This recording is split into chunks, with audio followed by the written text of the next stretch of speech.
एक युवक था और जिस भी कार्य में हाथ डालता उसे असफलता मिलती।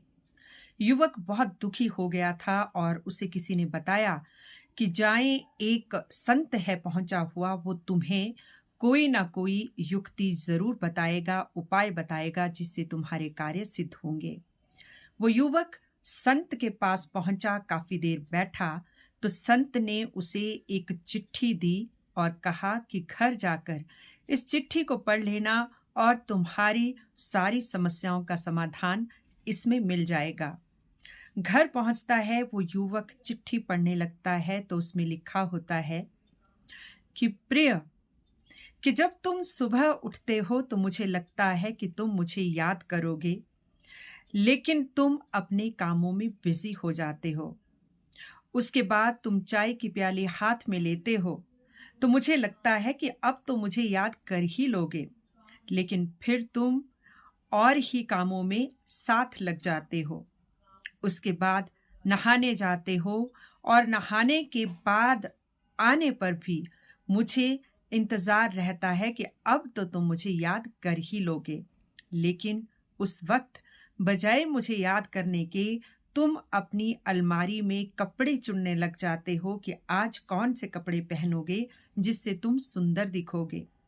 उसके बाद तुम नाश्ता करने लगते हो तो भी मुझे यह आस रहती है कि तुम मुझे पूछोगे ही कि क्या तुमने नाश्ता कर लिया, कि तुम पहले नाश्ता कर लो, लेकिन तब भी तुम मुझे याद नहीं करते और अपने घर के अन्य सदस्यों के साथ बातचीत में लगे रहते हो।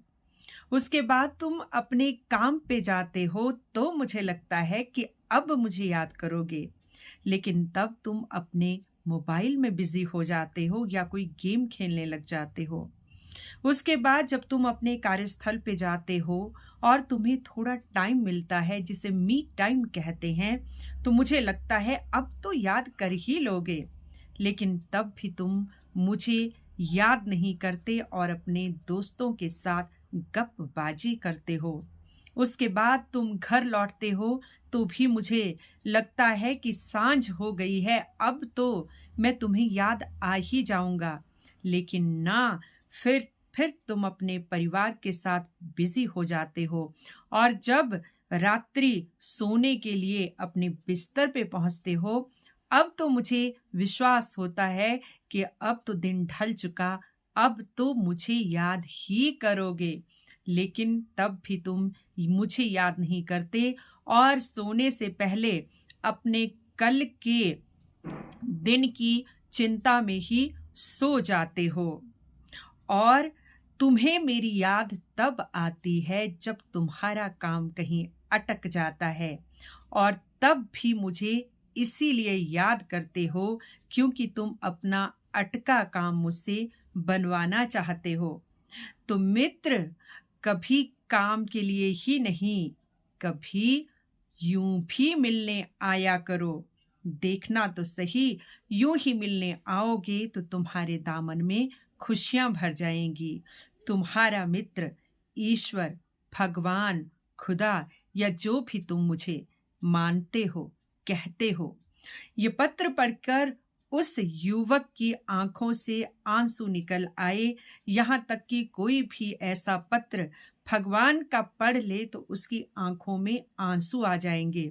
उस ईश्वर ने हमें इतना खूबसूरत जीवन दिया है, लेकिन पूरी जिंदगी हम यूं ही बर्बाद कर देते हैं, एक क्षण भी उसका धन्यवाद नहीं करते।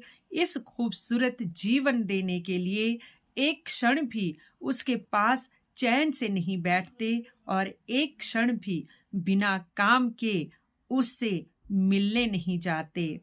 तो मित्रों, कभी कभी ईश्वर से यूं भी मिलने जाया करो, आपका दामन सदा खुशियों से भरा रहेगा। नमस्कार।